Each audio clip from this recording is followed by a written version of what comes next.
Right. Welcome for coming around. This is the Wheat Camelina project, and we are very grateful to our funders. We are looking at wheat and Camelina rotation. As you are aware, Wheat-Fallow is the main cropping system in the western part around this place, and Wheat-Fallow, although it's a very the intention for Wheat-Fallow is very good. We want the land to fallow so that the soil can recuperate soil moisture, but you allow the land to fallow for 14 months without a crop, so the totality of the cropping system is not very profitable to the producer. Within that 14-month period, we are thinking of what could we do to the land, and we are considering incorporating Camelina. Why Camelina? Camelina has a very short growing season. It's a very shallow rooted crop, very unique agronomic properties, and besides, there is market for it in terms of its usage. One potential use is biofuels.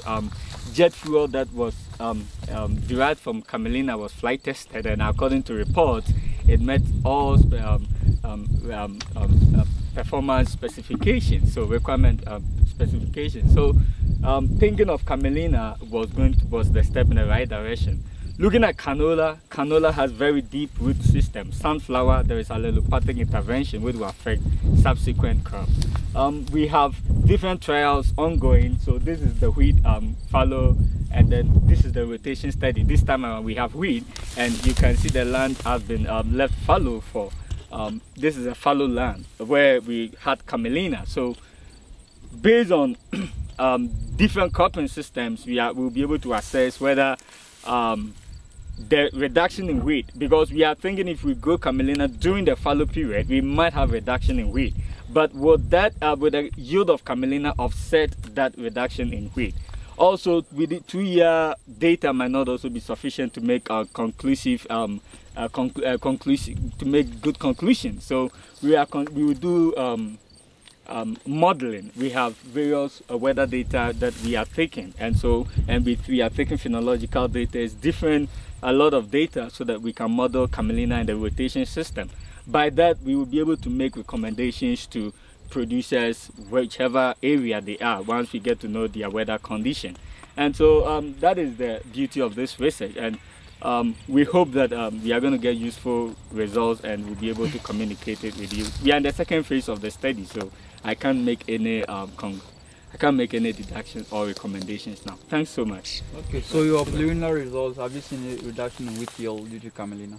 Yeah, like I said, we just harvested, so we haven't really sift through to take the yield data and do any specific analysis. But with the initial, as they were on the field, you could see some few differences, especially the colorization at the vegetative phase, in the early vegetative phase. But as we progressed in the spring, when the rain started coming down, the color differences disappeared. So yeah, I would say we would see some reduction in yield, but as to whether the yield reduction will be significant or whether the yield of Camelina, the profit that you get from growing Camelina, will offset the yield, the reduction in yield, and also be the totality of the cropping system will be economical.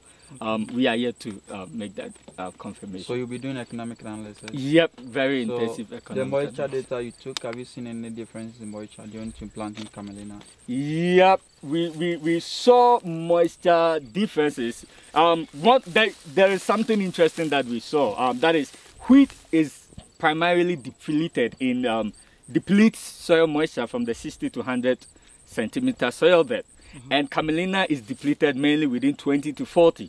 So that I wouldn't say a synergy, but there is that complementary soil moisture consumption.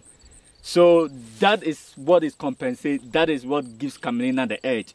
Unlike canola, which also depletes soil around the 80 to 100 centimeter soil depth, Camelina depletes it at 20 to 40. Wheat depletes it at 60 to 80.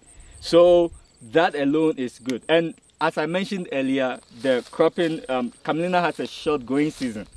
So with that short growing season, the Camelina matures, allows the land to recuperate soil moisture from the late, some few summer rains that we get. And so that is able to recuperate the early soil surface. But yeah, like I said, yeah, you would see some few effects. You've been talking about moisture depletion, but have you also considered nutrients? Yeah. Depletion by Yeah, we are. Camelina. Yeah, we are also taking. We take soil analysis and we take soil sample for analysis at the beginning and then at the end of each cropping season. Okay. Yeah, we just submitted our soil samples after harvest, so we haven't yet gotten the lab report. So, yeah. And we are also thinking that adding Camelina instead of fallow, there's going to be some how do we call organic matter? Yeah, which is going to build up the soil organic matter. So, yeah, as to how long we would see normal organic matter takes quite a while before you can see any significant difference. Yeah. Is Camelina hard to grow, or is it not too bad? Kind of. With planting, you are fine, but the few challenge that would be the harvesting. You know, the seeds are so tiny, and we've already harvested Camelina. I wish I had samples here to show you, but the seeds are so tiny, and there is harvesting losses actually. First year when I harvested by hand and also combine harvesting, you know, it's an oil seed and it's in pod, so they shatter. So as you are harvesting, then they tend to shatter. So yeah, and I actually had 34 yield loss, as in hand harvesting and combine harvesting, and which are losses, post-harvest losses. So post-harvest losses, it's quite a problem now. But aside it all, the yield is okay. We are getting about 1,200 kilograms per hectare, which is a pretty good yield despite the losses. So if we are able to come up with something innovative to control post-harvest losses, or a very unique something new to, or a very improved way of harvesting Camelina, then I think we will be good to go. Yeah, but for now, yeah, harvesting losses is a problem.